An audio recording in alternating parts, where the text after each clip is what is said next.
you're losing your level. You're coming, if you, that line I just drew across your head, you'll see you're coming up.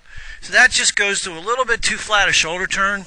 The shoulder's turning a little bit like you were doing earlier when you first started, getting the feeling that your shoulders are turning on a little more of a tilted plane. Like I said, the caddy said to me, I'm standing up when I'm going back. Right. Wow. The good news for you is you come back down.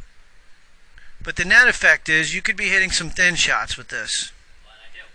My second one was thin. Right. So what I want you to practice, you can see here, you know, the difference between your setup,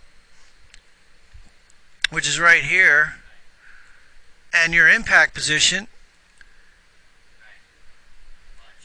Just a little bit of coming up. And I think, you know, that's something you'll be working on. You know, I think. Try that with thinking about my takeaway now. Let's stay down.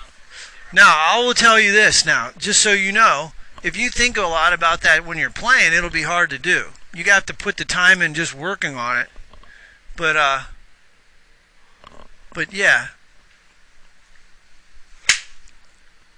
What'll happen is, you know, when you go left a little bit, that you didn't stand up as much. That was better. Yeah. Your legs, your lower body gets a little slow.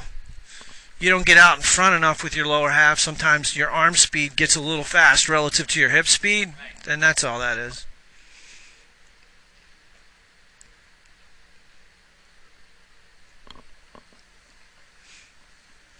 But yeah, that's